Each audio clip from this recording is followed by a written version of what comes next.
कृष्णाय वासुदेवाय हरे परमात्मने प्रणतो क्लेशनाशाय गोविन्दाय नमो नमः। नमो ब्रह्मण्यदेवाय गो ब्राह्मणहिताय च जगद्धिताय कृष्णाय गोविन्दाय नमो नमः। तप्तो कांचन गौरांगिनी राधे वृंदावनेश्वरी वृषभानुसुते देवी तं नमामि हरिप्रिया। वृंदायै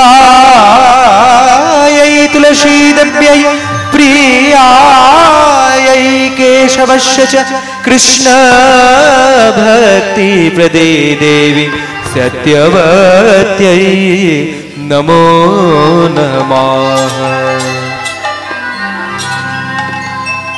जय जगदीश हरे जय जगदीश हरे प्रभु जय जगदीश हरे। जय जगदीश हरे जय जगदीश हरे जय जगदीश हरे हरे जय जगदीश हरे जय जगदीश हरे जय जगदीश हरे। जय जगदीश हरे स्वामी जय जगदीश हरे जय जगदीश हरे। जय जगदीश हरे स्वामी जय जगदीश हरे जय जगदीश हरे। जय जगदीश हरे जय जगदीश हरे जय जगदीश हरे। जय जगदीश हरे जय जगदीश हरे जय जगदीश हरे हरे हरे जय जगदीश हरे जय जगदीश हरे जय जगदीश हरे।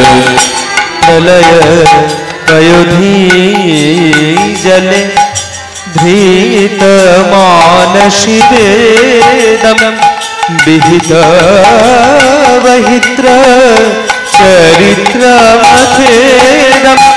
केशवधृतो मीनाक्षी हरे हरे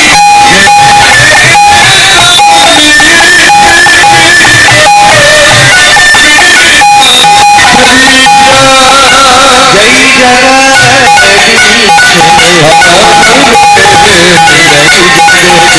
जगदीश हरे जगदीश हरे जय जगदीश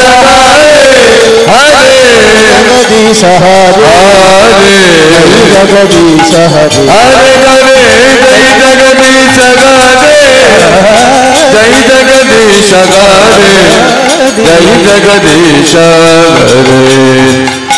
रति रति विपुल तटे तिष्ठति तव पृष्ठ तव पृष्ठ धारण क्रीण चक्र गरिष्ठे गरिष्ठे केशव धृतो कुड्म स्वरूपो केशव धृत कुड्म स्वरूप जय जगदीश हरे जय जगदीश हरे हरि ओम जय जगदीश हरे जय जगदीश हरे जय जगदीश हरे। हरे जय जगदीश हरे जय जगदीश हरे जय जगदीश हरे। तब कर कमल वरे नखमाद्भुत श्रृंगम दलित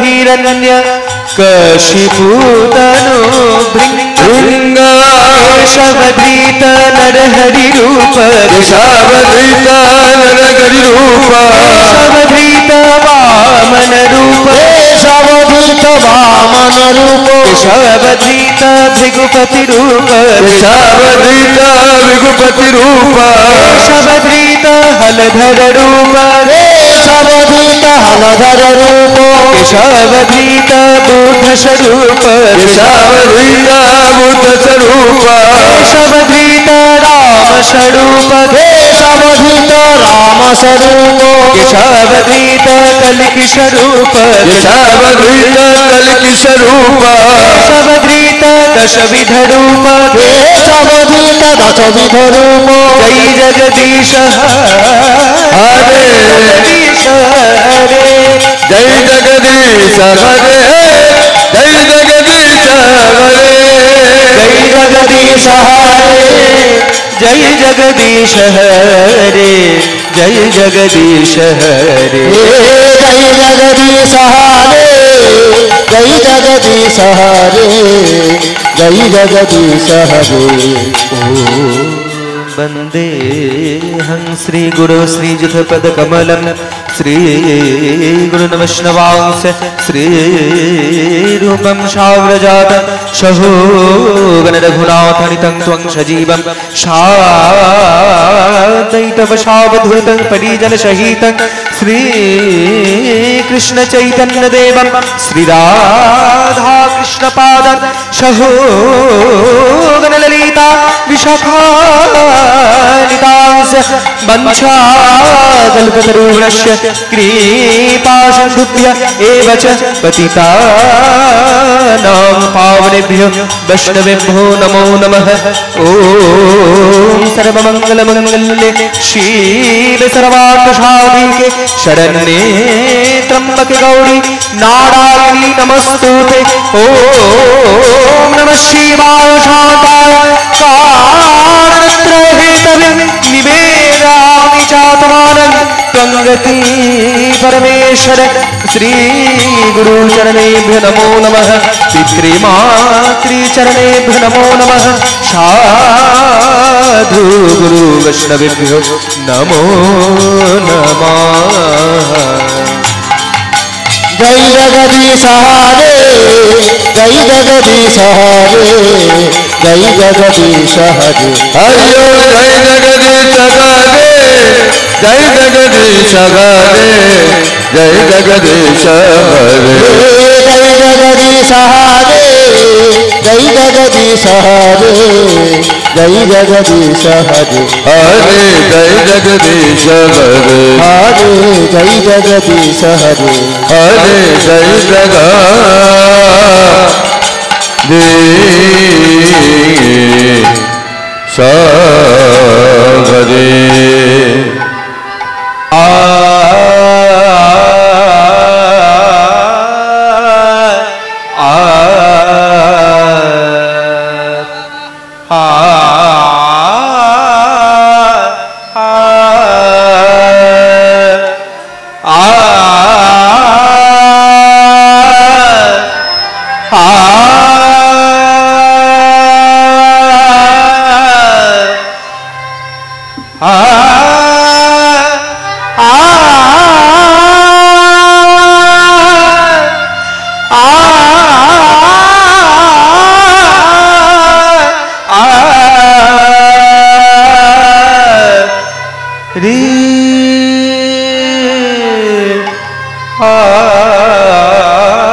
কিবা মধু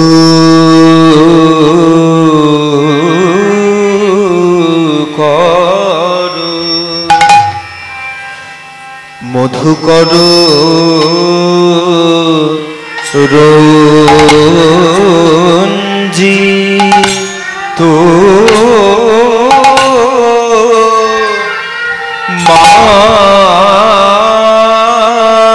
মালতী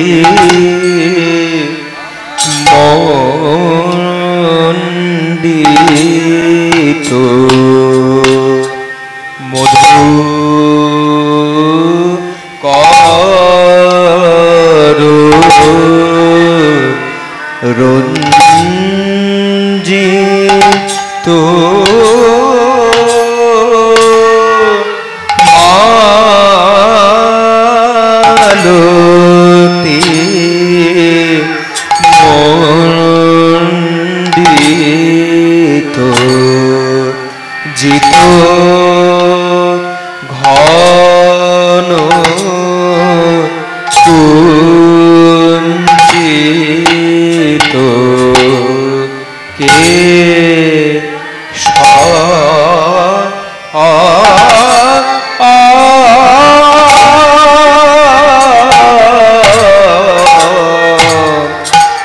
কুঞ্চিত ঘন কুঞ্চিত কে কুঞ্চিত কে আরে কিবা মধু ও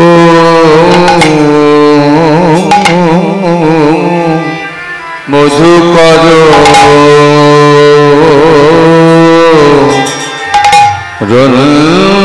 রঞ্জিত তো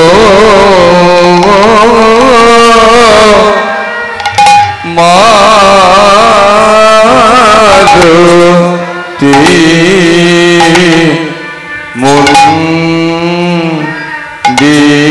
মুন্দিত জিত ঘন কুঞ্চিত কে শেষ কুঞ্চিত কে অরিজিত ঘন কুঞ্চিত কে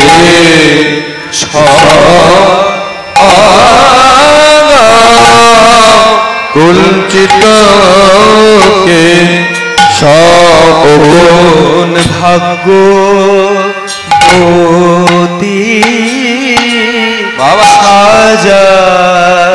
সাজাইছে কোন ভাগ্য বতী সাজা এছে কোন ভাগ্য বতী সাজা এছে কোন ভাগ্য বতী সাজা আমার গোড়া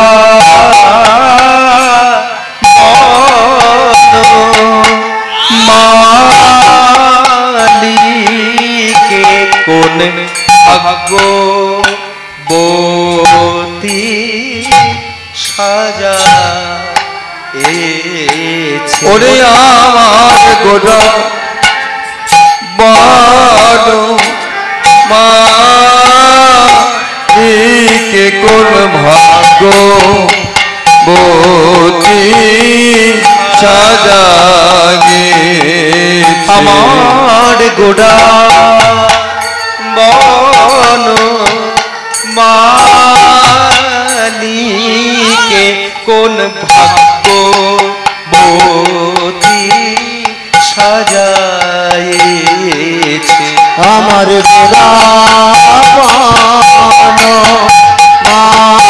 মালিক ওই লতি দামে ওরে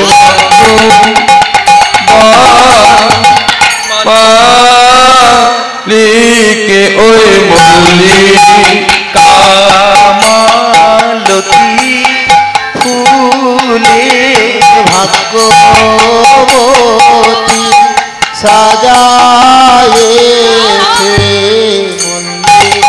কামালতি দানে কোন ভাগ্য বতী সাজা এসে আমার গোড়া বড়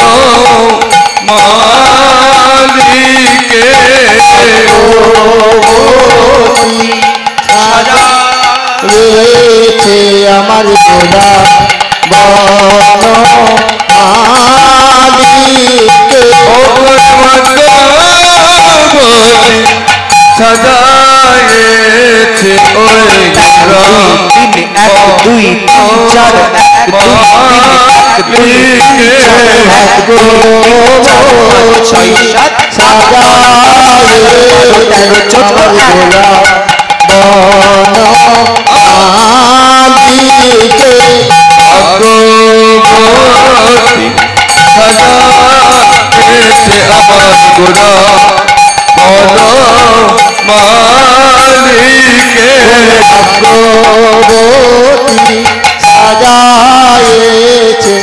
আমার গোরা বনমালীকে কোন ভাগ্যবতী সাজায়েছে আমার গোরা বনমালীকে কোন ভাগ্যবতী সাজায়েছে আমার গোরা বনমালীকে কোন ভাগ্যবতী সাজায়েছে গোরা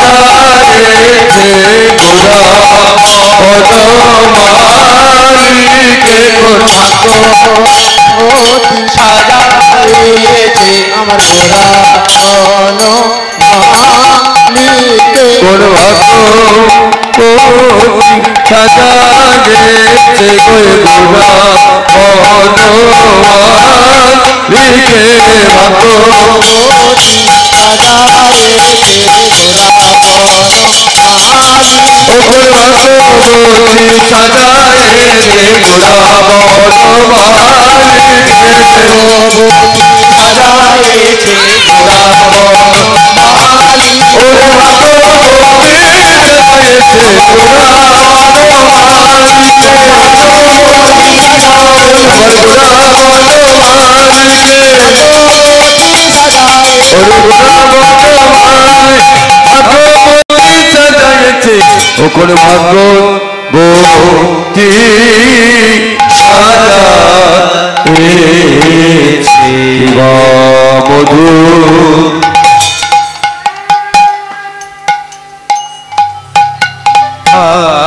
आनंद लीलामय विग्रहाय हे माभ दिव्य छवि सुंदराय तस्मै महाप्रेम रस प्रदाय चैतन्य चंद्राय नमो नमस्ते तस्मै महाप्रेम रस प्रदाय चैतन्य चंद्राय नमो नमस्ते। জড়িতাই জড়াধীশ্যাম ভগবানের অপূর্ব সুন্দর লীলা মাধুর্য আমরা শুনতে বসেছি। যে লীলার কোনো ক্ষয় নেই, যে লীলার কোনো লয় নেই, যে লীলার কোনো সৃষ্টি নেই, যে লীলার কোনো বিনাশ নেই, যা চির অক্ষয়, চির শাশ্বত, চির সনাতন।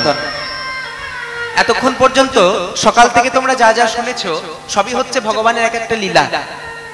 সকালবেলা রসদঘাট, সেটা একটা বর্ণনা ছিল। তারপর আমি গিয়েছিলাম গোষ্ঠ, সেটা হচ্ছে একটা লীলা। আবার তারপরে রাধারানীর সঙ্গে কৃষ্ণের সূর্য পূজার ছলনায় মিলন, সেটা হচ্ছে একটা লীলা। তারপরে উত্তর গোষ্ঠ শুনলে, সেটাও একটা লীলা। কিন্তু এখন আমি যেটা গাইবো সেটা কোনো লীলা নয়, এটা হচ্ছে একটা বর্ণনা। কিসের বর্ণনা? ভগবানের রূপের বর্ণনা। রূপ, যদিও তার রূপের ক্ষমতা বর্ণনা করবার ক্ষমতা আমার নাই, কেননা যে রূপের এক কোণ ভাষায় এই ত্রিভুবন সর্বপ্রাণী করে আকর্ষণে, যে রূপের একটা কোণার ক্ষমতা বর্ণনা করবার ক্ষমতা আমার নেই, তার আবার রূপের বর্ণনা। কৃষ্ণ কর্ষয়তি ইতি কৃষ্ণ। কৃষ্ণ কাকে বলে? কর্ষয়তি ইতি কৃষ্ণ, যিনি সকলকে নিজের দিকে কর্ষণ করতে পারেন। কর্ষণ বলতে নিজের দিকে আকৃষ্ট করা। যিনি সকলকে নিজের দিকে আকৃষ্ট করতে পারেন, সেটা তার লীলার মাধ্যমেই হোক, সেটা তার রূপের মাধ্যমেই হোক, কিংবা সেটা তার গুণের মাধ্যমেই হোক, যে মাধ্যমেই হোক না কেন, যিনি সকল মানুষকে নিজের দিকে কর্ষণ করতে পারেন তিনি হচ্ছেন কৃষ্ণ। কাজেই সেই লীলাময় গুণনিধি, যার একটা নখের বর্ণনা করা আমার পক্ষে সম্ভব নয়, ব্রহ্মা যার চতুর্মুখে বর্ণনা করে ওর পেল না, শিব পঞ্চমুখে নাম করে যার বর্ণনা করতে পারলো না, তার আবার আমার তো ভগবান একটা বদন দিয়েছে। সেই একটা মুখ দিয়ে আমি ভগবানের নাম গাইবো, না ভাত মুড়ি চিববো, না লোকের নামে নিন্দে করবো? কোনটা করবো? নিন্দাটাই করো। উত্তরটা বেশ ভালোই দিয়েছে। অন্য কিছু করবে না, শুধু নিন্দাটাই করবে নাকি? বাহ। তাহলে সেই রূপের বর্ণনা করার আমার ক্ষমতা নেই। তো যদিও তিনি কৃপা করেন, কারণ তার রূপ তো, কীর্তনও তার, রূপও তার, কাজেই যদি বর্ণনা করবার ক্ষমতাটা তিনি দেন তাহলে হয়তো পারবো। আগের বার রূপ গিয়েছিলাম তোমাদের এখানে, আবার তোমরা চেয়েছো রূপ শুনতে, সেই রূপই শোনাবো। প্রথমেই বলি, গৌরচন্দ্রিকায় গৌরাঙ্গ মহাপ্রভু রূপ সম্পর্কে বর্ণনা করা হচ্ছে। গৌরাঙ্গ মহাপ্রভু কেমন? লীলা প্রারম্ভে আমি একটা শ্লোক বর্ণনা করলাম, যে শ্লোকটাই বলা হলো আনন্দ লীলাময় বিগ্রহায়, অর্থাৎ তুমি হচ্ছে আনন্দের লীলাময় বিগ্রহ। আনন্দ বলতে কোন আনন্দের কথা এখানে বলা হলো? আনন্দ লীলাময় বিগ্রহায়, বিগ্রহ বলতে মূর্তি। বিগ্রহ কথার অর্থ হচ্ছে মূর্তি। ভগবানের বিগ্রহ কি দিয়ে তৈরি? আচ্ছা, ভগবানের মূর্তি দেখা যাচ্ছে, ওই দেখো, যদি ওটা আর্টিফিশিয়াল মূর্তি, অরিজিনাল কোনো মূর্তি নয়, ওই রকম আর্টিফিশিয়াল মূর্তিতে পুজো হয় না। যদি পুজো করতে হয় 3 রকম মূর্তি হয়। এক হচ্ছে পাথরের বা ধাতুর মূর্তি, 2 হচ্ছে পেতলের, বা যদিও পিতলের মূর্তিতে প্রাণ প্রতিষ্ঠা হয় না, এখন অনেকে হয়তো করছে। একমাত্র অষ্টধাতুর মূর্তি ছাড়া গোবিন্দের মূর্তিতে প্রাণ প্রতিষ্ঠা হয় না। তো ধাতুর দ্বারা তৈরি মূর্তি কিংবা মাটির মূর্তি, যে কোনো একটা মূর্তিতে প্রাণ প্রতিষ্ঠা করা যায়। তাই যে মূর্তি, বিগ্রহ মানে হচ্ছে মূর্তি। তাহলে ভগবানের বিগ্রহ বাজারে গেলে কিনতে পাওয়া যায়। এই তোমাদের এখান থেকে বহরমপুর খুব কাছাকাছি জায়গা, যদি বহরমপুরে যাও, ওই কি বলে ওটা, খাগড়ার বাজার, খাগড়ার বাজারে যদি যাও অনেক মূর্তি কিনতে পাবে, অনেক মূর্তি কিনতে পাবে। তো যে মূর্তিগুলো কিনে নিয়ে আসা হয় মূর্তির ভেতরে প্রাণ প্রতিষ্ঠা করার জন্য। তো মূর্তিগুলো কি দিয়ে তৈরি হয়? কি দিয়ে তৈরি হয় মূর্তিগুলো? পেতলের মূর্তি হয়, ধাতুর মূর্তি যেটা বলছি, মাটির মূর্তি হয়, রূপোর মূর্তি হয়, সোনার মূর্তি হয়। তাহলে মূর্তিগুলোকে ভাঙলে পরে অনেক কিছু পাওয়া যায়, সেটা রূপই হোক, মূর্তি হোক, ধাতুই হোক, পাথরই হোক, যে কিছুই হোক না কেন, মূর্তি ভাঙলে আমরা অনেক কিছু পাবো। প্লাস্টার প্যারিসের হয় যে, হ্যাঁ প্যারিসেরও হয়, হ্যাঁ, সিমেন্টের মূর্তি হয়। কিসের মূর্তি নেবে তুমি? কাঠের মূর্তি হয়, কাঠের হয়, দারু বিগ্রহ কাঠের মূর্তি, নিম কাঠ দিয়ে মূর্তি তৈরি হয়।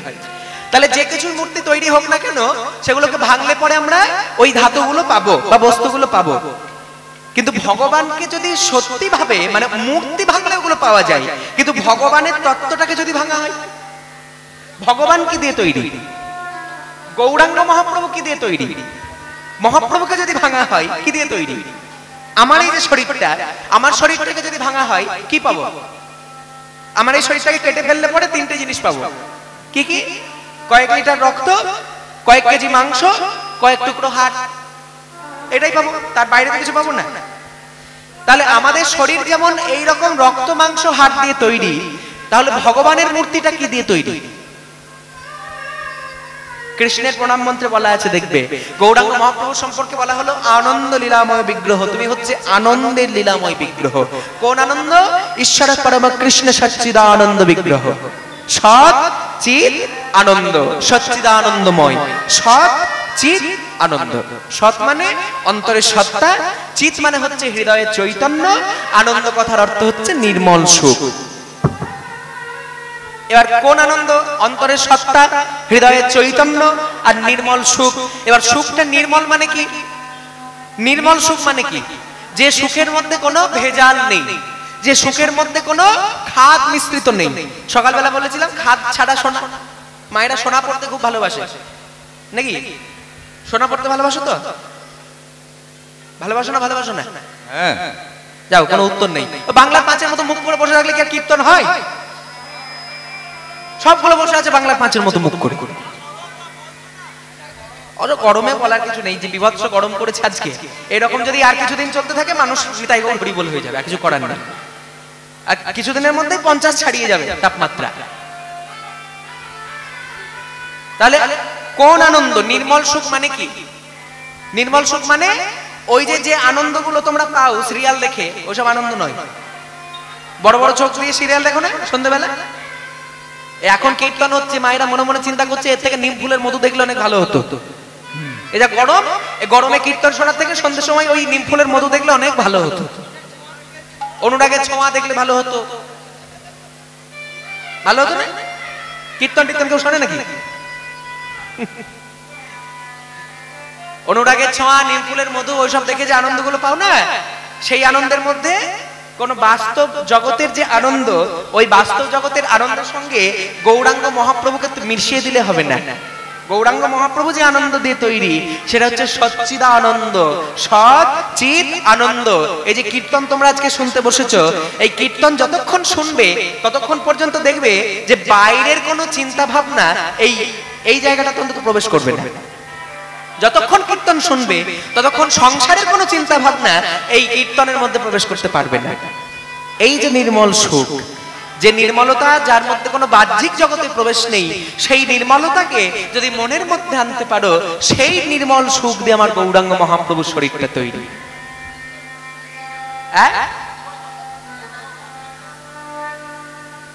আনন্দ লীলাময় বিগ্রহায়, তুমি হচ্ছে আনন্দের লীলাময় বিগ্রহ, আনন্দের লীলাময় মূর্তি। এইবার যে রূপের পদাবলীটা বর্ণনা করলাম, যে পদটা গাইলাম প্রথমে, সেটা হচ্ছে পুরোটা একটা সংস্কৃত পদাবলী। হ্যাঁ, সংস্কৃত ভাষায় পদাবলীটি রচনা করা হয়েছে। এবার ওই পদাবলীটার যদি মানে জানতে হয়, তাহলে একটু উল্টো দিক থেকে মানে করো, যে গৌরাঙ্গ মহাপ্রভু কেমন দেখতে, একটু উল্টো দিক থেকে মানে করো। কি মানে করবে? মধুকর রঞ্জিত মালতী মণ্ডিত জিত ঘন কুঞ্চিত কেশম। মহাপ্রভুর কেশরাশি মানে চুলের বর্ণনা দেওয়া হচ্ছে প্রথমে। উল্টো দিক থেকে মানে করলে শেষে কি আছে? জিত ঘন কুঞ্চিত কেশম। কেশ মানে চুল। তাহলে মাথার চুলটা কেমন? গৌরাঙ্গ মহাপ্রভু চুলের বর্ণনা, মাথার চুলটা কেমন? কেমন চুল? কুঞ্চিত কেশম। কুঞ্চিত মানে কি? কুঞ্চিত মানে কি? কুঞ্চিত মানে হচ্ছে কোঁকড়ানো। তাহলে মহাপ্রভুর মাথার যে কেশরাশি, সেই কেশরাশিটা হচ্ছে কোঁকড়ানো। কোঁকড়ানো চুলটা আবার কেমন? জিত ঘন। জিত ঘন। জিত ঘন মানে, জিত মানে হচ্ছে জয় করেছে, ঘন মানে হচ্ছে মেঘ। আকাশের মেঘ দেখেছো? দেখেছো মেঘ? আমি তো আসার পর থেকে এক বিন্দু দেখতে পাই। মেঘ কেমন দেখতে হয়? মেঘের রং কেমন? কি হলো, উত্তর নেই কেন? হ্যাঁও নেই, নাও নেই, নাড়াও নেই, চাড়াও নেই। মেঘের রং কেমন? সাদা না কালো? কাল বৈশাখীর মেঘের রং কালো। তাহলে যে কালো মেঘ, গৌরাঙ্গ মহাপ্রভুর মাথার যে কেশরাশি, যে চুলের বর্ণনা দেওয়া হচ্ছে, সেই চুলটা হচ্ছে কোঁকড়ানো চুল। সেই কোঁকড়ানো চুলটা কেমন? মেঘের বর্ণকে জয় করেছে এমন। চুলটা দেখলে আকাশের মেঘের কথা মনে পড়ে যায়, এত সুন্দর বর্ণনা। কোঁকড়ানো চুলটা মেঘের বর্ণকে জয় করেছে। সেই মেঘের বর্ণকে জয় করেছে, ওই কোঁকড়ানো চুলটা আবার কেমন না, ওই চুলের ওপরে একটা ঝুঁটি বানানো রয়েছে। ঝুঁটি, ঝুঁটি কি দিয়ে? মালতী মণ্ডিত, মালতী ফুলের মালা দিয়ে একটা ঝুঁটি বাঁধা রয়েছে। ওই যে মালতী ফুলের মালা দিয়ে যে ঝুঁটি, সেই মালতী ফুলের মালা দিয়ে ঝুঁটিটা মধুকর রঞ্জিত, অর্থাৎ মধুকর মানে ভ্রমর বা মৌমাছি। সেই মৌমাছিরা আজকে ওই মালতী ফুলের মালার চারপাশে এসে গুনগুন গুনগুন গুনগুন গুনগুন গুনগুন গুনগুন গুনগুন করে গান গাইছে। তারা কেমন করে গান গাইছে? তারা গান করে গো, তারা গান করে গো, গান করে গো, গান করে গো, গুনগুন করে, গুনগুন করে, গুনগুন করে গান করে গো। তারা গুনগুন করে গান করে গো। আচ্ছা, মৌমাছির ডাক কেমন হয়?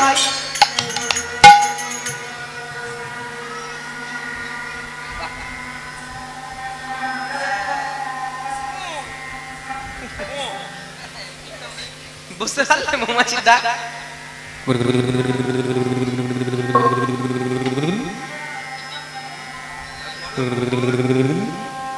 মৌমাছি, সেই মৌমাছি আজকে গুনগুন গুনগুন করে গান গাইছে। কি বলে গান গাইছে?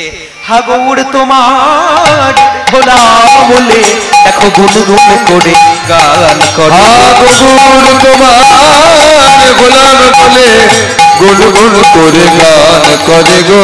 হাগৌর তোমার ভোলা বলে দেখো গুনগুন করে গান করে গো। হাগৌর তোমার হলাম বলে গুনগুন করে গান করে গো। মধুকর রঞ্জিত মালতী মণ্ডিত জিত ঘন কুঞ্চিত কেশম। তাহলে প্রথমটা বোঝা গেল কি বললাম? তাহলে কিসের বর্ণনা দেওয়া হলো? কিসের বর্ণনা? চুলের। চুলটা কেমন? কোঁকড়ানো চুল, তাই তো? চুলটা কেমন? কোঁকড়ানো। কোঁকড়ানো চুলটা কেমন?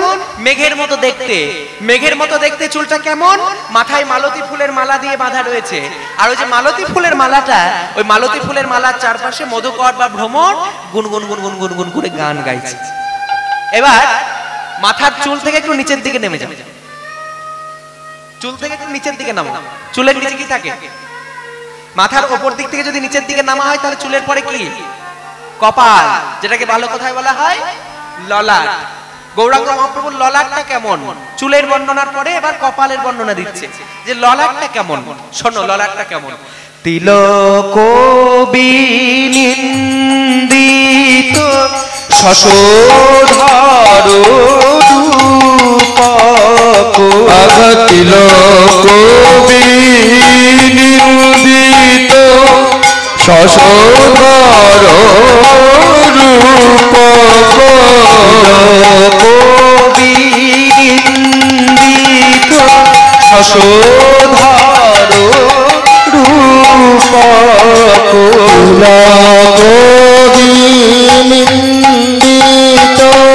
তিলক বিনিন্দিত শশধর রূপক। তিলক বিনিন্দিত, কপালে মহাপ্রভু কি থাকে? তিলক থাকে। তা গৌরাঙ্গ মহাপ্রভু যে তিলক, সেই তিলকটা কেমন না, তিলকটা আকাশের চাঁদকে নিন্দা করছে। আকাশের চাঁদের দিকে তাকিয়ে মহাপ্রভু তিলক বলছে, ওরে চাঁদ, এই চাঁদ, তুই একটু আমার গৌরাঙ্গের বদনের দিকে তাকিয়ে লক্ষ্য কর। আকাশের চাঁদের গায়ে দাগ, সেই জন্য চাঁদকে বলা হয় কলঙ্কিত, কলঙ্ক দেওয়া হয়। তাহলে আকাশের চাঁদের গায়ে যে দাগ, সেই জন্য আকাশের চাঁদ হচ্ছে কলঙ্কিত। আর আমার গৌরাঙ্গ বদনের কপালে যে চাঁদ, আস্তে। আচ্ছা মায়েরা, চাঁদ সম্পর্কে আমাদের কে হয় গো? চাঁদ কে হয়? মামা। কোন সম্পর্কে মামা? হ্যাঁ, মার সম্পর্কে। আমাদের মা কে?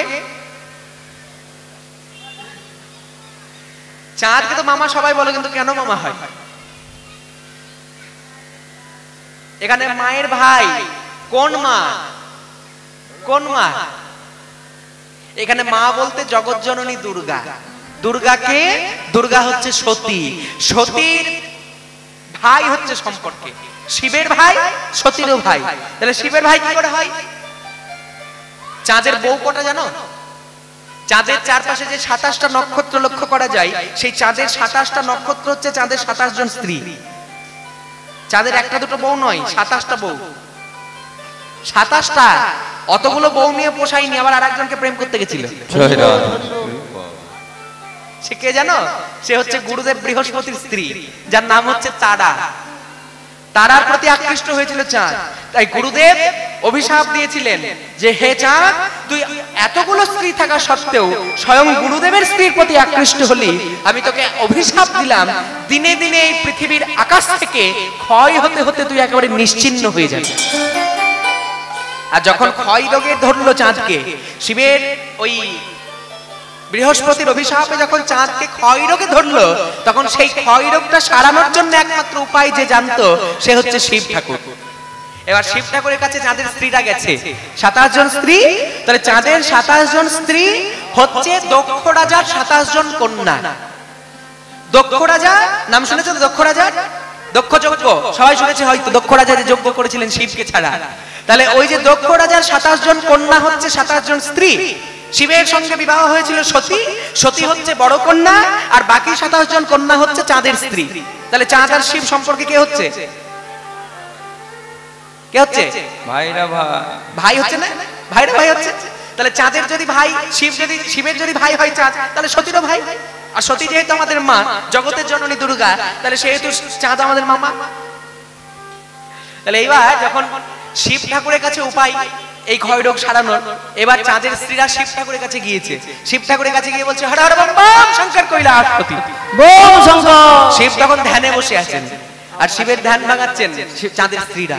প্রভু মীশম শেষ গুণম গুণহীন মহেশ গড়লাভরণম রণনির্জিত দুর্জয় দৈত্যপুরম প্রণমামি শিবং শিবকল্পতরুম শশলাঞ্চিতরঞ্জিত সম্মুকুটুম कटिलंबित सुंदर पितृपटं षुडशैवलंबित पादयुगं प्रणमामि शिवं शिवकल्पतरुं गिरिराज सुतन्नित वामतनुं तनु निंदित राजित कोटि विधुं विधि विष्णु शिरोधृत पादयुगं प्रणमामि शिवं शिवकल्पतरुं। এবার শিবের কাছে এসে যখন ধ্যান করতে আরম্ভ করেছে, শিবের স্তোত্র যখন পাঠ করেছে, শিব ধ্যানের মধ্যে ছিল। ওম নমঃ শিবায়, ওম নমঃ শিবায় এই বলে যখন শিবের কাছে ধ্যান করছে, চাঁদের স্ত্রীরা যখন শিবকে ডাকাডাকি করতে আরম্ভ করেছে, শিব একেবারে রেগে ক্রোধান্বিত হয়ে ধ্যান থেকে উঠে বলছে আহা আহা, এক মুহূর্ত আমার শান্তি নেই, এক মুহূর্ত শান্তি নেই আমার। একটু নিরিবিলিতে ধ্যান করব, একটু নিরিবিলিতে ধ্যানে বসেছি, সেই সময় এসে আমার হাত ধরে পা ধরে টানাটানি করব, না একটু ভালোভাবে নেশা ভান করতে দেয়, না একটু ভালোভাবে ধ্যান করতে দেয়, কিচ্ছু করতে দেয় না। এই গরম সহ্য করতে পারি না, আমি কারোর সাথে পাশে থাকবো না, সেই জন্য এত দূরে পাহাড়ে এসে ঘর করেছি। পৃথিবীতে আমি ঘর করিনি, স্বর্গে আমি ঘর করিনি, কারোর সাথে পাশে আমি থাকতে পারবো না। আবার গরম সহ্য করতে পারি না বলে সারা গায়ে পাউডার মেখে থাকি, এসিতে ঘর করেছি, এসি লাগিয়ে রেখেছি ঘরের মধ্যে, তাতেও আমার হাত ধরে পা ধরে টানাটানি করে।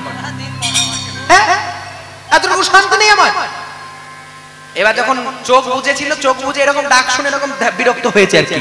এবার যখন চোখটা মেলেছে, দেখতে পেলো সামনে সব শ্যালিকারা দাঁড়িয়ে আছে। আর জামাই বাবুর সামনে যদি একটু শ্যালিকা দাঁড়িয়ে যায়, জামাই বাবুর মনটা কিন্তু একটু আনন্দ হয়। ও জামাই বাবু কেমন আছেন? হ্যাঁ, জামাই বাবুর সামনে যদি একটু শ্যালিকারা ঘোরাঘুরি করে, তাহলে জামাই বাবুর মনটা একটু আনন্দ হয় না? এতক্ষণ রেগে বলছিল আহা, এবার শ্যালিকাটা দেখে বলছে আহা। জামাই বাবু ভালো আছেন? সে কি করেছে না, আমাদের মতো 27 জন বউ থাকা সত্ত্বেও আর একজন স্ত্রীকে পেতে চেয়েছিল। সে আবার অন্য কেউ নয়, সে হচ্ছে গুরুদেবের স্ত্রী, যার নাম হচ্ছে তারা।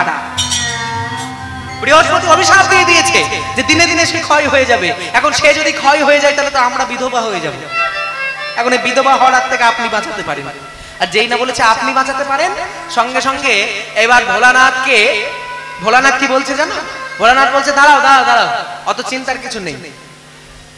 এখন সব মোবাইল টোবাইল উঠেছে না, ঘড়ি উঠেছে, মোবাইল উঠেছে, যেগুলো জলে পড়লে পরে নষ্ট হয় না, কি বলে সেগুলোকে? ওয়াটারপ্রুফ। আমার এই জটাটা দেখছো, জটাটা, এই জটাটা হচ্ছে অভিশাপ প্রুফ। অভিশাপ প্রুফ জটা, মানে অন্যান্য কিছু খাটলে খাটতে পারে, কিন্তু কারোর অভিশাপ আমার এই জটার মধ্যে খাটবে না। তাই তোমরা কাজ করো, ওই এক কলা চাঁদ যে বাকি আছে ক্ষয় হতে, সেই এক কলা চাঁদকে আমার জটার মধ্যে এনে স্থান দাও। দেখবে শিবের মাথায় এক কলা চাঁদ থাকে। কেন থাকে? ওই চাঁদের ক্ষয় রোগ সারানোর জন্য শিব ঠাকুর নিজের মাথায় চাঁদকে ধারণ করেছিলেন। এইটা হচ্ছে শিবের ওই যে তীর্থে চাঁদকে স্নান করানো হয়েছিল, দ্বাদশ জ্যোতির্লিঙ্গের মধ্যে যেখানে এক লিঙ্গ বর্তমান, যার নাম হচ্ছে সোমনাথ বা সোম তীর্থ, সেই সোম তীর্থে চাঁদকে স্নান করানো হয়েছিল। চাঁদের ক্ষয়রোগ সেরেছিল বলে ওই তীর্থটার নাম হয়েছিল প্রভাস তীর্থ।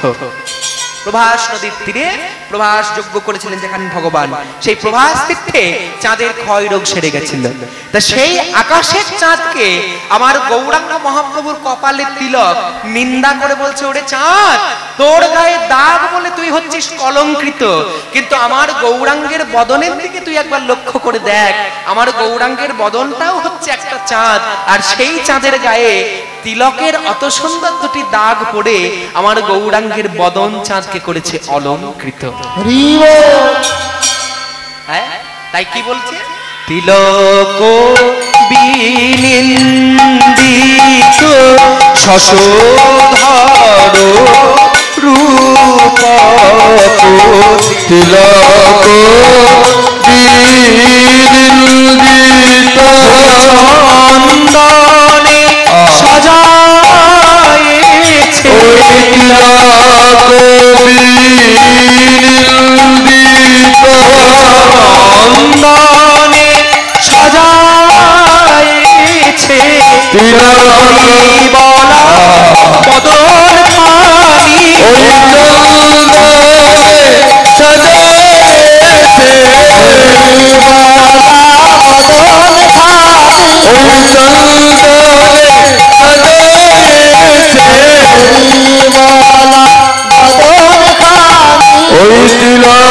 কবি নিন্দিত শশধার রূপক যুবতী মনোহর বেশ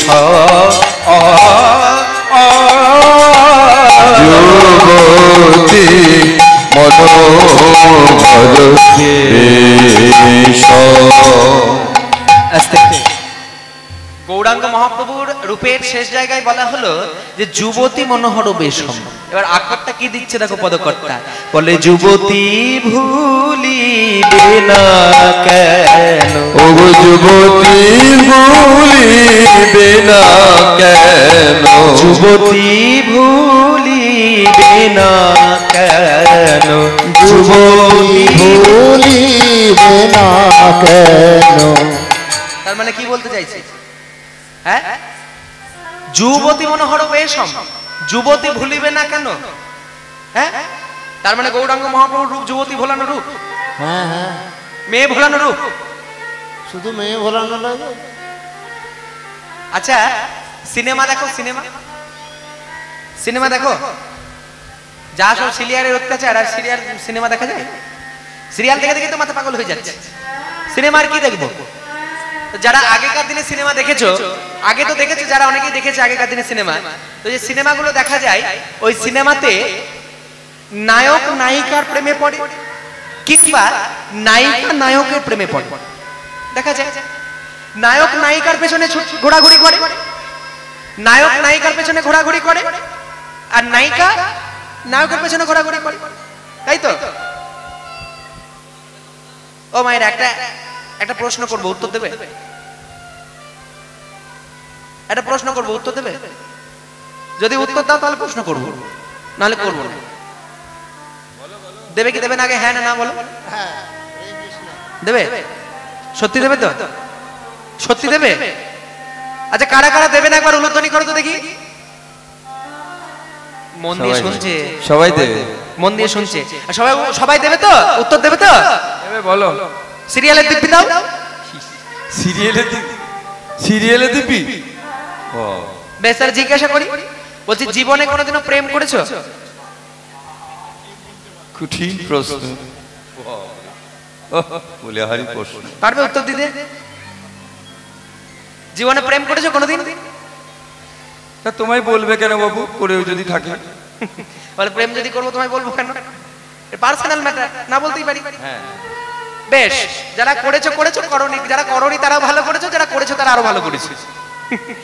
যারা প্রেম করেছো তারা বলতে পারবে, ওই যদি কোনো নায়ক নায়িকার পেছনে ঘুরঘুর করে কিংবা কোনো নায়িকা নায়কের পেছনে ঘুরঘুর করে, বা কোনো ছেলেকে দেখবে মেয়ের পেছনে ঘুরঘুর করে, বা কোনো মেয়ে ছেলের পেছনে ঘুরঘুর করে, কিন্তু এমন কোনো সময় দেখেছো কোনো ছেলে ছেলের পেছনে ঘুরছে বা মেয়ে মেয়ের পেছনে ঘুরছে? নায়ক নায়কের রূপে পাগল হয়ে গেছে, নায়িকা নায়িকার রূপে পাগল হয়ে গেছে, দেখা যায় কোনোদিন? দেখা যায় না। কিন্তু আমার গৌরাঙ্গ মহাপ্রভুর রূপটা এমনই রূপ, এই জন্য পদকর্তা বলছে যে শুধু যুবতী ভোলানো রূপ নয়, যুবতী মনোহর বেশম কেন বললাম?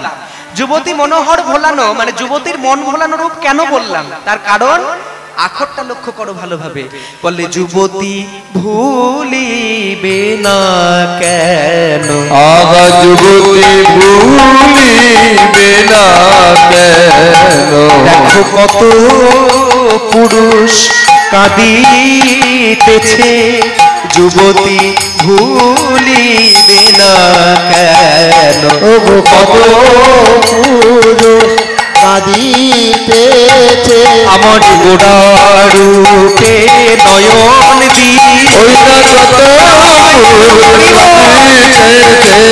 রারূপে নয়ন দিয়ে, ওইটা কত পুরুষ কাঁদিতেছে, যুবতী ভুলিবে না কেন, বলে নবদ্বীপের কত পুরুষ মানুষ ভুলে গেল,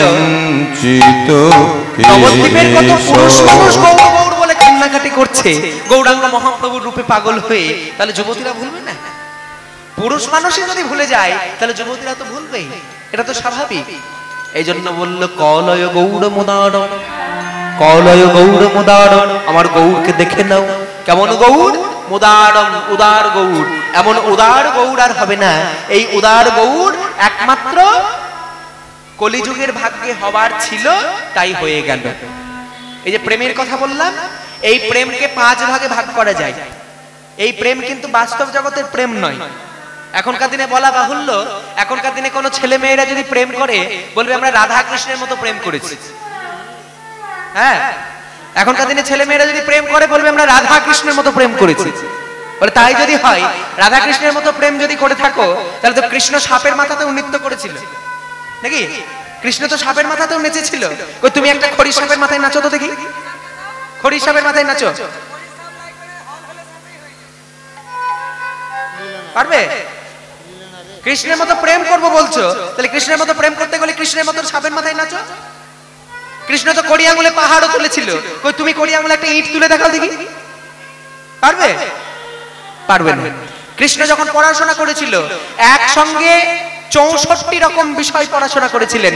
64 দিনে 64 রকমের বিষয় নিয়ে পারদর্শী হয়েছেন। হ্যাঁ, কাজেই পড়াশোনা করবার সময় লবডঙ্কা, ওই পাথর তোলার সময় লবডঙ্কা, সাপের মাথায় নাচার সময় লবডঙ্কা, আর বলবে প্রেম করবার সময় কৃষ্ণের মতো প্রেম করেছে। হবে না। যদি হতে হয় সবগুলোতেই হোক, নাহলে কোনোটাতেই হতে যেও না। এই যে প্রেম, এই প্রেম হচ্ছে পঞ্চম পুরুষার্থক গোলকের প্রেম। বাস্তব জগতের প্রেমের সঙ্গে তুলনা করা যাবে না।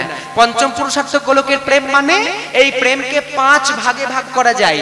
শান্ত, দাস্য, সখ্য, বাৎসল্য, মধুর। শান্ত মানে যদি কেউ মনে করে ভগবান হচ্ছেন পরমাত্মা, আমি হলাম জীবাত্মা, এইভাবে যদি কেউ ভগবানকে ভালোবাসে, সেটা হচ্ছে শান্ত প্রেম। কেউ যদি মনে করে ভগবান আমার বন্ধু, আমিও ভগবানের বন্ধু, এইভাবে যদি কেউ ভগবানকে ভালোবাসে, সেটা হচ্ছে সখ্য প্রেম। কেউ যদি মনে করে যে ভগবান আমার স্বামী, আমি হলাম ভগবানের চরণের দাস, এইভাবে যদি কেউ ভগবানকে ভালোবাসে, সেটা হচ্ছে দাস্য প্রেম। আবার যদি কেউ মনে করে ভগবান আমার সন্তান, আমি হলাম ভগবানের বাবা কিংবা মা, এই রকম ভাবে যদি কেউ ভগবানকে ভালোবাসে, সেইটা হচ্ছে বাৎসল্য প্রেম। আর যদি কেউ মনে করে ভগবান আমার প্রেমিক, আমি হলাম ভগবানের প্রেমিকা, বা ভগবান হলেন আমার প্রিয়তম, আমি হলাম ভগবানের প্রিয়তমা, এইভাবে যদি কেউ ভগবানকে ভালোবাসে, সেটা হচ্ছে মধুর প্রেম। 5 রকম প্রেমের মধ্যে এই মধুর প্রেম হচ্ছে সর্বশ্রেষ্ঠ প্রেম। কিন্তু সেটা হচ্ছে অপ্রাকৃত নবীন মদন। সাধারণ কোনো ছেলে মেয়ে যদি এক জায়গায় হয়, সেটা দেখে হয়তো মনে হয় কাম আর কামিনী একাকিনী। কিন্তু বাস্তব জগতের বাইরে অপ্রাকৃত প্রেমের মধ্যে রাধা গোবিন্দ যখন এক জায়গায় হয়, রাধা গোবিন্দের যখন মিলন হয়, দেখে মনে হয় কাম কামিনী একাকিনী, কিন্তু সেখানে প্রাকৃত জগতের কোনো কামের উদয় হয় না। সেটা হচ্ছে বৃন্দাবনের অপ্রাকৃত নবীন মদন। এই জন্য বাস্তব জগতের লীলার সঙ্গে গোবিন্দের লীলার কোনো তুলনা করো না। তিলক বিনিন্দিত শশধর কলয় গৌর মুদার মুদার,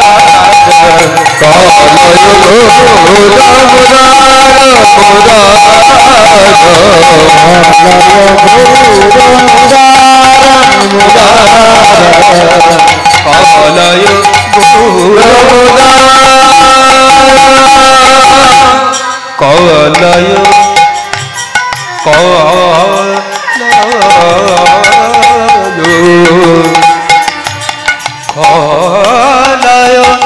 কলয় গৌর মুদার মুদার মুদার, কলয়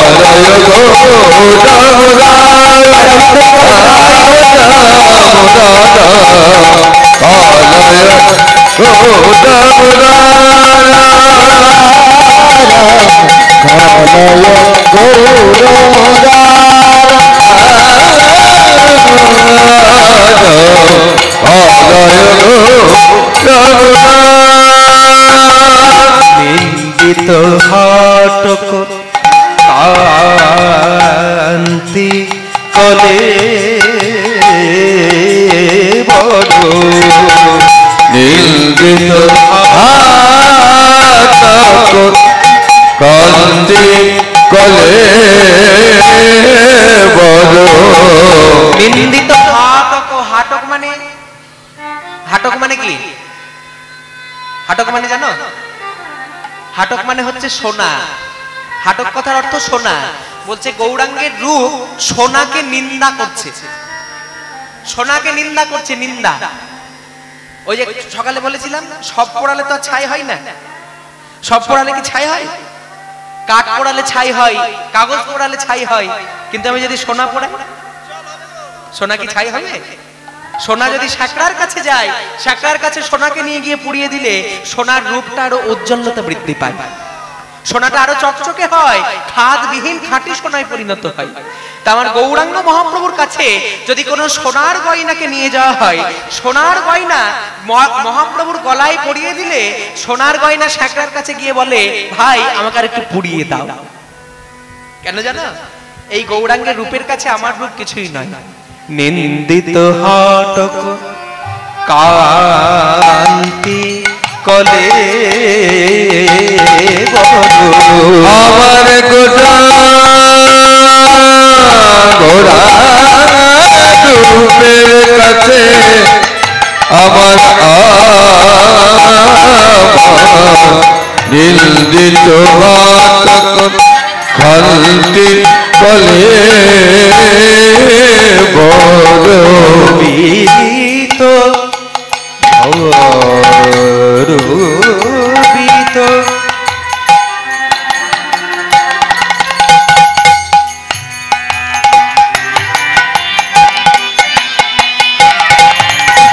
গরবিত গরবিত গামা পানি নি নি নি নি সা পানি সারে নি নি সা পানি সারে নি সারে নি সারে মারে পারে সাসনি নি নি সা নি নি সা নি নি সা গরবিত গরবিত মা মা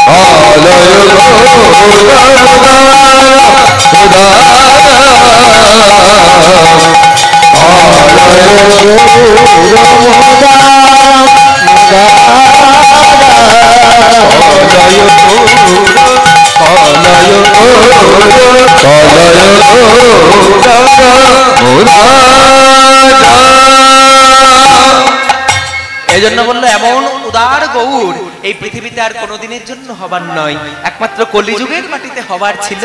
কলিযুগ বড় ভাগ্যবান, সেই জন্য কলিযুগের মাটিতে হয়ে গেল। আর কোনোদিনের জন্য এমন গৌরাঙ্গ অবতার আমাদের এই নবদ্বীপে আর হবে না।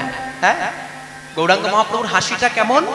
মধু মধুর স্মিত লোভিত তনুভিত, মধু মধুর স্মিত লোভিত তনুভিত, মধুর স্মিত লোভিত তনুভিত, মধু মধুর স্মিত লোভিত তনুভিত, অনুপম ভাব বিলাস, অনুপম ভাব বিলাস। আস্তে, ওই যে একটু আগে বললাম কারা কারা প্রেম করেছো তারা বলতে পারবে। যদি মনে করো যে প্রেমিক আর প্রেমিকার যেদিন প্রথম দেখা হয়, মানে ফেসবুকে প্রেম করলো যে অবস্থা এখন, এখনকার দিনে প্রেম প্রেম ভালোবাসা তো যেখানে সেখানে হয়ে যায়। ফেসবুকে হয়, ইনস্টাগ্রামে হয়, তারপরে কি বলে স্কুলে হয়, কলেজে হয়, ইউনিভার্সিটিতে হয়। এখনকার প্রেম ভালোবাসা রাস্তাঘাটে হয়ে যায়, অলিতে গলিতে যেখানে সেখানে হয়ে যায়। তাই এখনকার দিনে প্রেমগুলো বেশি দিন স্থায়িত্ব হয় না। ওই যেদিন যার সঙ্গে প্রেম হবে তারপর দিন তার সঙ্গে ব্রেকআপ হয়ে যায়, আবার তারপর আরেকজনের সঙ্গে প্রেম করে, আবার তারপর দিন ব্রেকআপ হয়ে যায়। এগুলো হচ্ছে বাস্তব জগতের প্রেম। কিন্তু গৌরাঙ্গ মহাপ্রভুকে সত্যি করে যদি কেউ ভালোবাসে, মহাপ্রভুকে যে ভালোবাসে সে বলতে পারবে। যারা দেখবে প্রেমিক প্রেমিকার মধ্যে যেদিন প্রথম দেখা সাক্ষাৎ হয়, সেই দিন যদি মনে করো প্রেমিক প্রেমিকার দিকে তাকিয়ে একটু মিষ্টি ভাবে হাসে, মিষ্টি যদি একটু হাসে কেমন লাগবে দেখতে? কথা বলার আগেই যদি মনে করো কেউ কারোর দিকে তাকিয়ে একটু হেসে ফেলবে, তাহলে মনের ভেতরটা কেমন হবে? সেটা প্রেমিকই হাসুক আর প্রেমিকাই হাসুক, যার দিকে তাকিয়ে হাসবে তার মনের অবস্থাটা কেমন হবে? প্রথম দৃষ্টিতে মনে করো হেসে দিল। গৌরাঙ্গ মহাপ্রভুর হাসিটা কেমন? মধু মধুর স্মিত লোভিত তনুভৃত, মধু মধুর স্মিত লোভিত তনুভৃত, মধু মধু রশ্মিত লোভৃত তনুভৃত, অর্থাৎ মিষ্টি মুখের হাসি, যার হাসিটা মধুর এবং মিষ্টি, সেই মধুর মিষ্টি হাসিটা যদি কেউ একবার দর্শন করে ফেলে, সেই দর্শনকারীর মনটা গৌর চরণে নিবেদন হয়ে যায়। যদি একবার গৌরের হাসিটা কেউ দেখে ফেলে, তাহলে মনটা গৌরাঙ্গের চরণে চলে যায়, মন আর মনের মধ্যে থাকে না। তাহলে যদি হাসি দেখলেই মনটা গৌর চরণে চলে যায়, তাহলে পুরো বদনটা দেখলে কি অবস্থা হবে? শুধু হাসি দেখলেই মনটা চলে যায় গৌর চরণে, আর মন সংসারের মধ্যে থাকে না, তাহলে পুরো বদনটা দেখলে তার কি অবস্থা? মধুর মধুর মধুর কথা, মধুর মধুর মধুর কথা, মধুর মধুর কথা কই গো, মধুর মধুর কথা কই রে, মধুর মধুর হাসি রয়, মধুর মধুর কথা কয়, মধুর মধুর বাসি রয়, মধুর মধুর কথা কয়, মধুর মধুর হাসি রয়, মধুর মধুর কথা কয়, মধুর মধুর হাসি রয়, মধুর মধুর কথা কয়, মধু মধুর স্মিত, মধু করো মধু মধুর স্মিত, লোভৃত তনুভৃত, তনু তনু তনু মানে শরীর। যে মানুষ গৌরের হাসিটা দেখে, তার শরীরটা গৌরের দিকে চলে যায়, আকর্ষণ করতে পারে। ওই যে বললাম কর্ষণের ক্ষমতা। ভগবান যিনি হবেন, ভগবানের ক্ষমতা হচ্ছে 8 রকমের। কি কি ক্ষমতা? অনিমা, গরিমা, লঘিমা, মহিমা, প্রাপ্তি, প্রাগম্য, ঈশিতা, বসিতা। এগুলোকে বলা হয় ভগবানের অষ্টসিদ্ধি। অষ্টসিদ্ধি মানে অনিমা, গরিমা, লঘিমা, মহিমা, প্রাপ্তি, প্রাগম্য, ঈশিতা, বসিতা। আর মায়েরা বলবে অনিমা, গরিমা, অনিমা, লঘিমা, গরিমা, এগুলো মেয়েদের নাম। মেয়েদের বলবে ভগবানের সঙ্গে কি সম্পর্ক? হ্যাঁ, কিন্তু অনিমা এখানে কোনো মেয়ের নাম নয়। অনিমা মানে এখানে অনিমা বলতে অনুর মতো হয়ে যাওয়ার ক্ষমতা। অনু মানে যে ছোট হতে পারে, অনুর মতো ছোট হওয়ার ক্ষমতা। গরিমা, গরিমা মানে বড় হয়ে যাওয়ার ক্ষমতা। অনিমা, লঘিমা, লঘিমা মানে ছোট, অনিমা মানে ছোট, লঘিমা মানে পাতলা হয়ে যাওয়ার ক্ষমতা, গরিমা মানে বড় হয়ে যাওয়ার ক্ষমতা। তারপর মহিমা, মহিমা মানে সকল মানুষকে নিজের দিকে আকর্ষণের ক্ষমতা।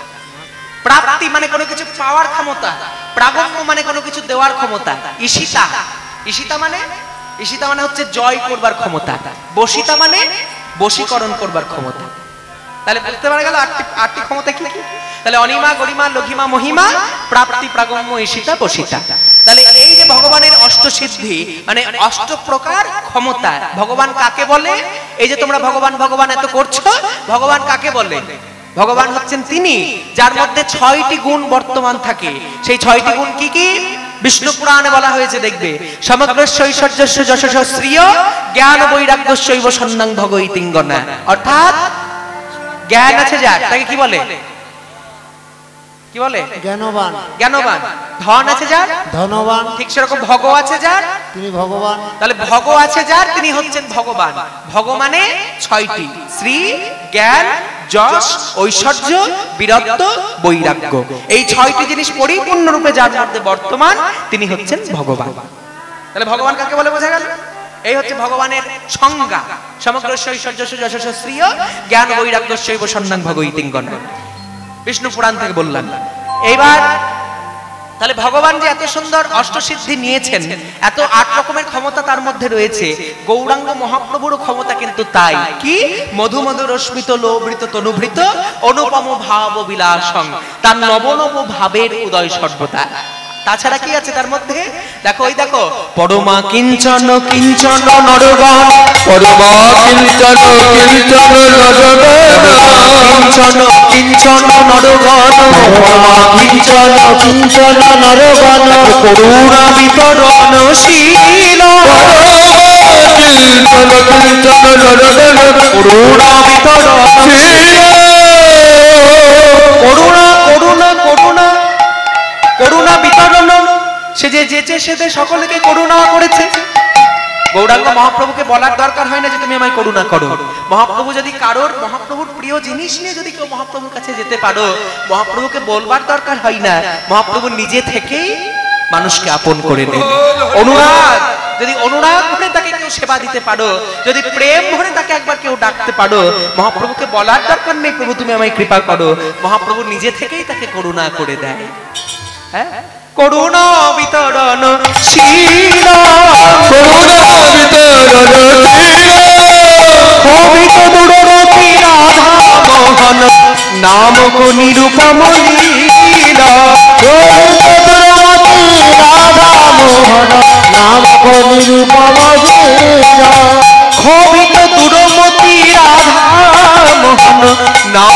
নিরূপম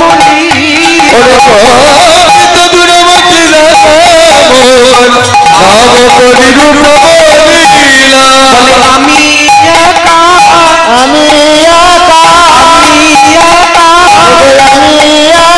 বঞ্চিত হলাম আমি একা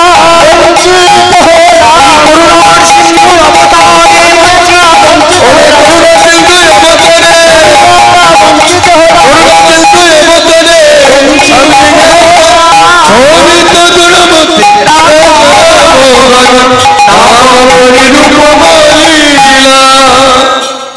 এই যে পদটা গাইলাম রাধামোহন দাসের রচনা।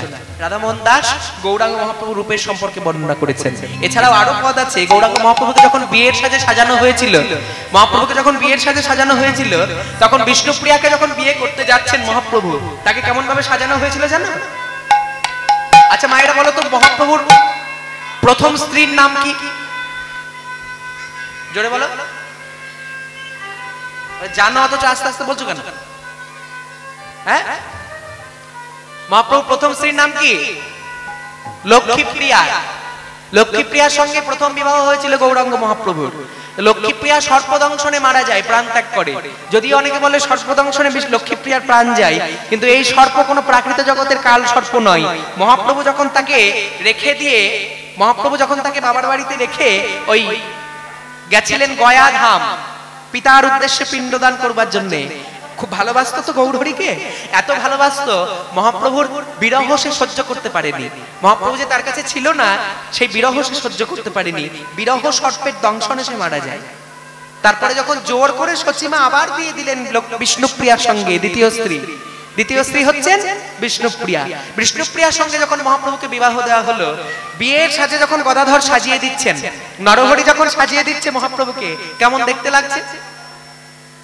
কেমন দেখতে লাগছে জানো মহাপ্রভুকে? যেমন ভাবে সাজাচ্ছে, দেখতে কত সুন্দর লাগছে দেখো। আচ্ছা বলো তো, স্বামী যখন বিয়ে করতে যায়, বর যখন বিয়ে করে, তখন কি পরে বিয়ে করে? হ্যাঁ,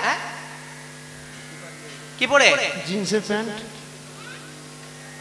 এমন সব মুখ করে বসে আছে, উত্তর যেন কিছুই জানে না। বিয়ে হয়নি মনে হচ্ছে। বিয়ে করোনি বাপের জন্মে নাকি? জয় রাধে। সব জিন্সের প্যান্ট পরে বর বিয়ে করতে ছিল তোমাদেরকে? পাটের জোর, জোর পড়তে নাই, মাথায় টোপর। জোর পড়তে হয় তো। কিসের জোর? ওই জোরটা পাট দিয়ে তৈরি হয়। আজকে মহাপ্রভু যখন বিয়ে করতে যাচ্ছে, মহাপ্রভুকে সাজানো হচ্ছে পাটের জোর দিয়ে। কেমন পাটের জোর? ধবল পাটের জোর পড়েছে, রাঙা রাঙা পাড় দিয়েছে। ধবল পাটের জোর পড়েছে, রাঙা রাঙা পাড় দিয়েছে। ধবল পাটের জোর পড়েছে, রাঙা রাঙা পাড় দিয়েছে। ধবল পাটের জোর পড়েছে, রাঙা রাঙা পাড় দিয়েছে। পাটের জোরটা হচ্ছে ধবল মানে সাদা। গৌরহরিকে সাদা পাটের জোর পরানো হয়েছে, তাতে আবার লাল লাল রাঙা পাড়। হ্যাঁ, এই যে পদটা গাইছি, এই পদটা আমি যেখান থেকে আসছি, আমার বাড়ি হচ্ছে বীরভূম, রামপুরহাট। তো এই বীরভূমের একজন মানে বীরভূমের প্রকৃত পদকর্তা। পদটার ভাষাগুলো লক্ষ্য করলে বুঝতে পারবে যে আঞ্চলিক ভাষার প্রভাব কতখানি পড়েছে এই পদের মধ্যে।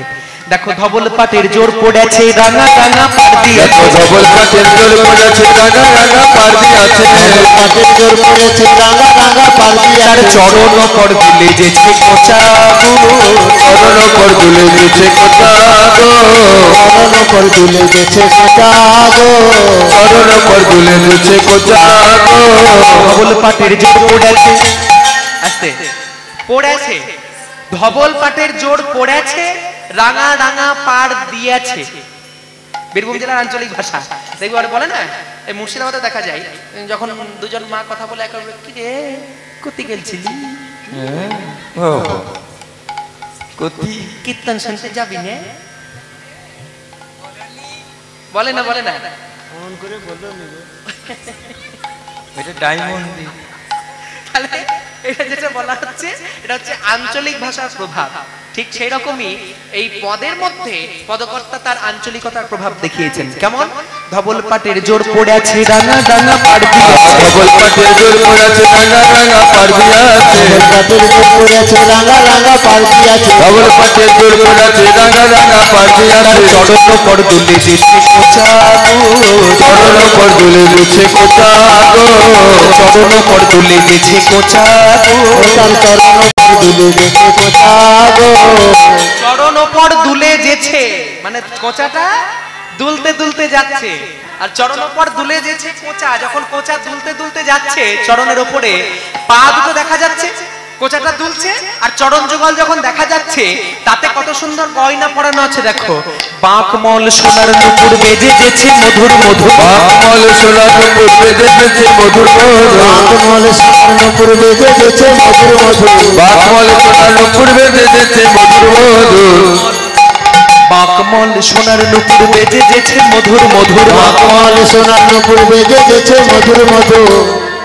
বাঁক মল সোনার নুপুর তিনটি গয়না মহাপ্রভুর চরণে বাঁক মানে বাঁক দেখেছো বাঁক দেখেছো না দেখোনি দেখবে বাচ্চা ছেলেদের পায়ে পরিয়ে দেওয়া হয় রূপোর বাঁক গোল গোল বালার মতো তাতে ঘুঙুর বাঁধানো থাকে এটাকে বলা হয় বাঁক বাঁক আর তারপরে মল মল মানে দেখবে পায়ের গোড়ালির ওপর থেকে মানে নুপুরের ওপর থেকে এতটা চওড়া একটা পাতের মতো গয়না পরানো হয় যেটাকে বলা হয় মল আর মলের নিচে যেটা থাকে সেটা হচ্ছে সোনার নুপুর নুপুর তিন বাঁকমল সোনার নুপুর বেজে যেছে মধুর মধুর বাঁকমল সোনার নুপুর বেজে যেছে মধুর মধুর নুপুর কেমন করে বাজে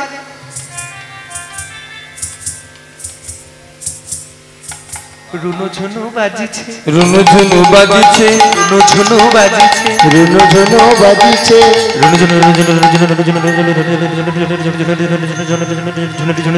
রুনু ঝুনু এবার নুপুর কি বলে বাজছে নুপুর যে গৌড়ের চরণে বাজছে নুপুর কেন বাজছে হা গৌড় তোমার হলাম বলে রুনু ঝুনু বাজিছে হা গৌড় তোমার গোলাম বলে রুনু ঝুনু বাজিছে গৌড় তোমার হলাম বলে রুনু ঝুনু বাজিছে হা গৌড় তোমার হলাম বলে রুনু ঝুনু বাজিছে বলে নুপুরও সোনার যার চরণে পড়ানো আছে চরণটাও সোনার নুপুর আর সোনা সোনার নুপুর আর সোনার চরণ দুটো জনে একসঙ্গে মিশে গেছে বোঝা যাচ্ছে না কোনটা সোনার নুপুর আর কোনটা চরণ বলে নুপুর যেমন চরণ তেমন রুনু ঝুনু বাজিছে নুপুর যেমন চরণ তেমন রুনু ঝুনু বাজিছে নুপুর যেমন চরণ তেমন রুনু ঝুনু বাজিছে নুপুর যেমন চরণ তেমন রুনু ঝুনু বাজিছে নুপুর যেমন চরণ তেমন রুনু ঝুনু বাজিছে নুপুর যেমন চরণ তেমন রুনু ঝুনু বাজিছে যেমন চরণ তেমন রুনু ঝুনু বাজিছে নুপুর যেমন চরণ তেমন রুনু ঝুনু বাজিছে নুপুর বাজে কত গর্ব করে গর্ব করে আজকে বাজছে হা গৌড় তোমার হলাম বলে বাজে কত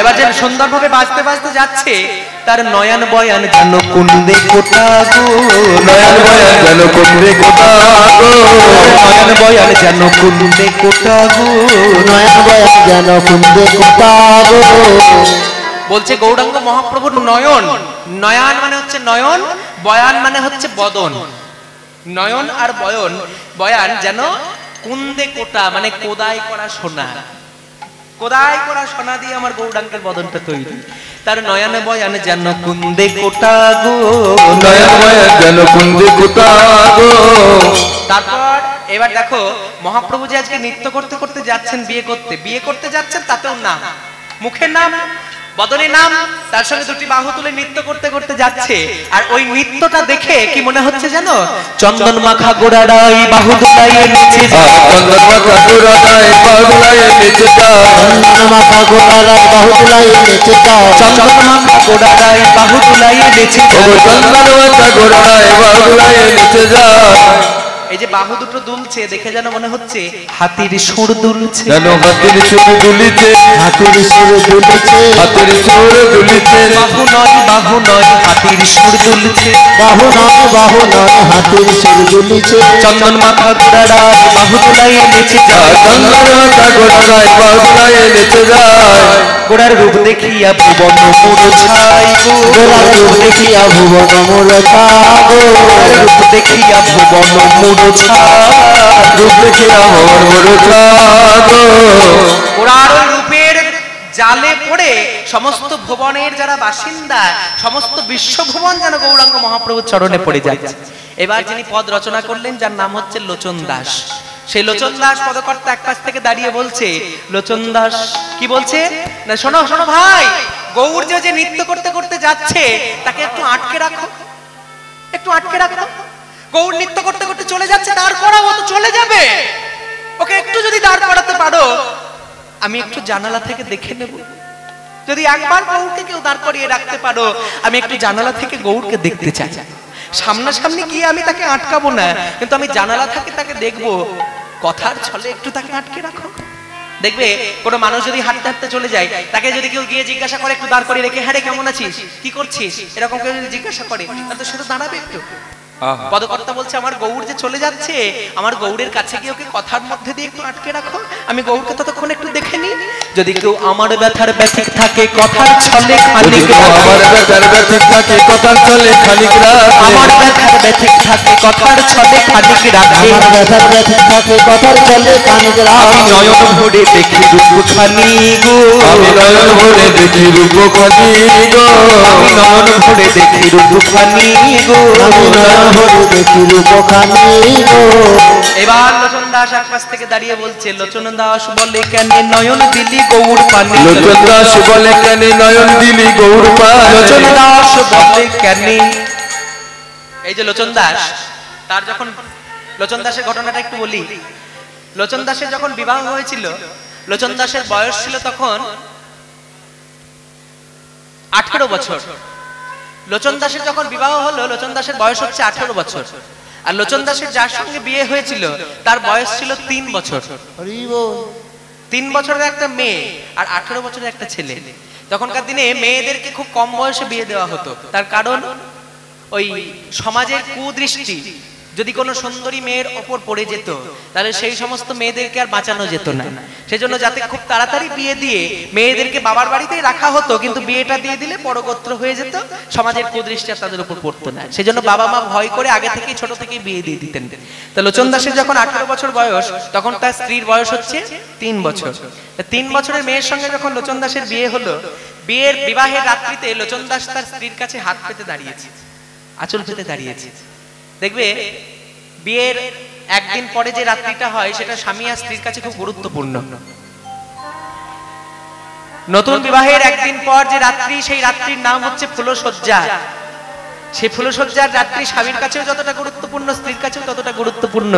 তার স্বামী লোচন দাস স্ত্রীর কাছে গিয়ে হাত পেতে দাঁড়িয়ে বলছে, এই ফুলশয্যার রাত্রিতে তোমার কাছে আমি একটা জিনিস চাইবো, আমায় দেবে?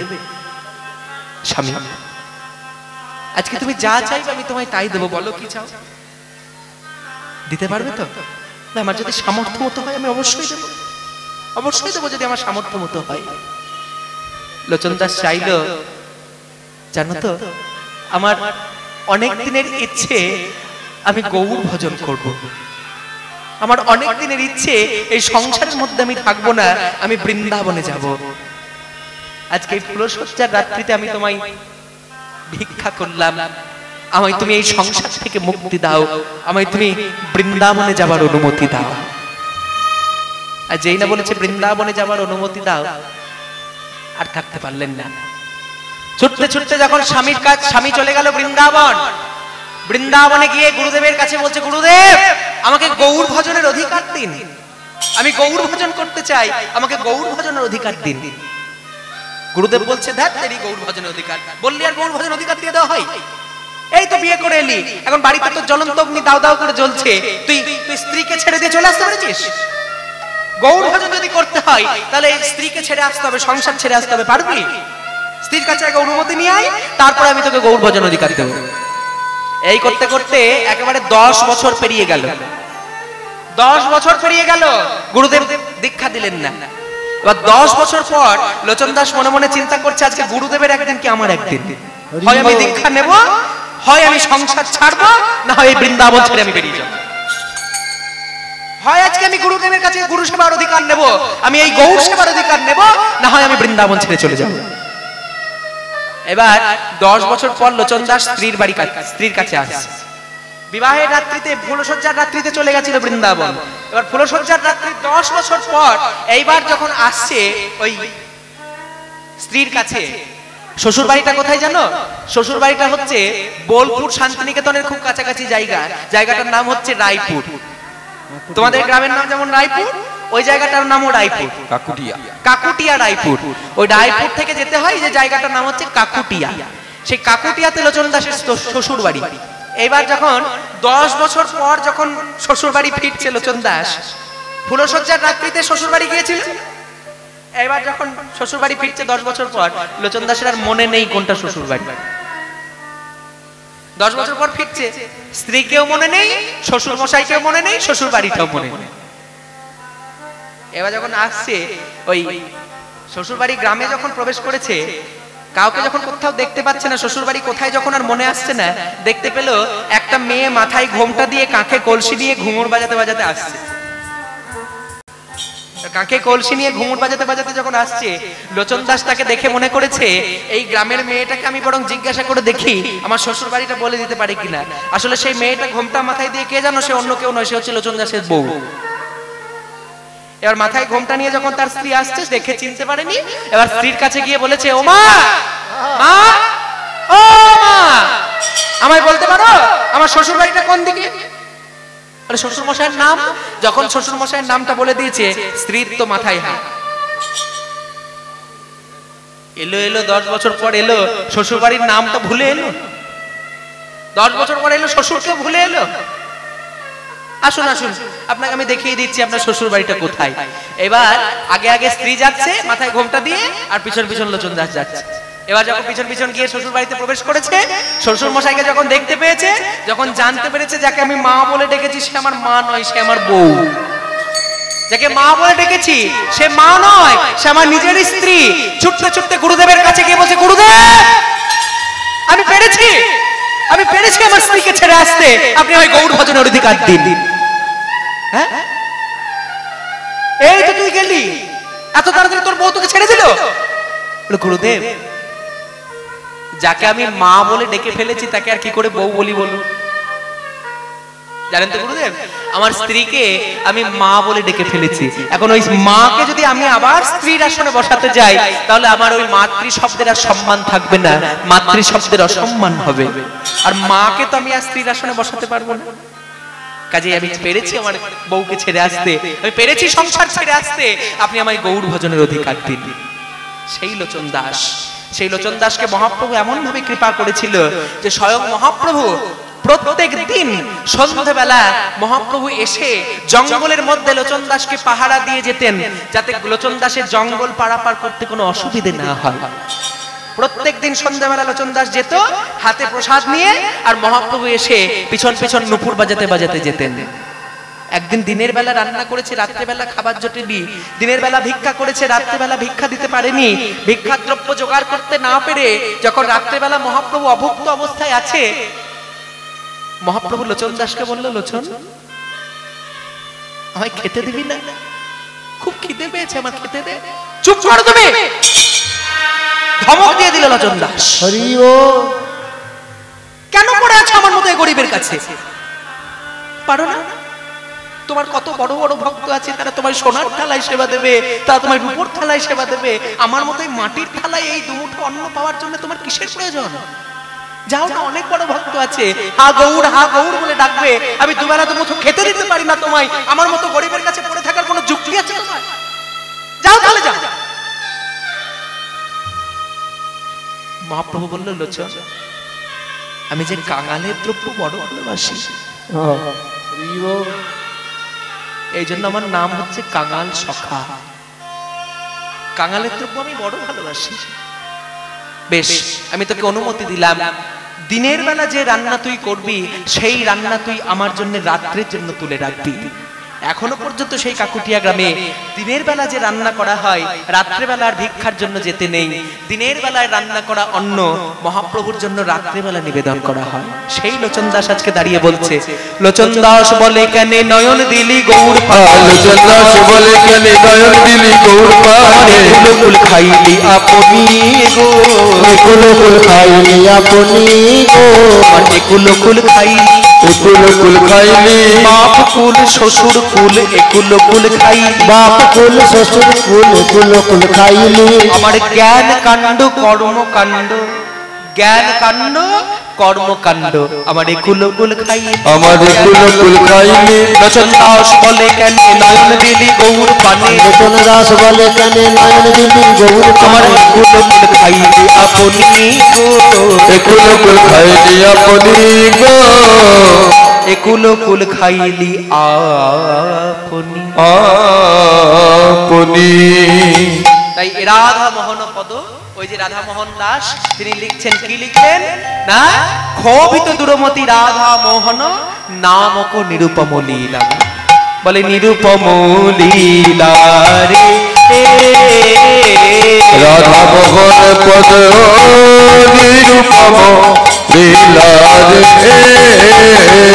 রাধা মোহন নিরুপম লীলা রে, ও রাধা মোহন নিরুপম লীলা রে, ও রাধা মোহন নিরুপম লীলা রে, রাধা মোহন নিরুপম লীলা রে।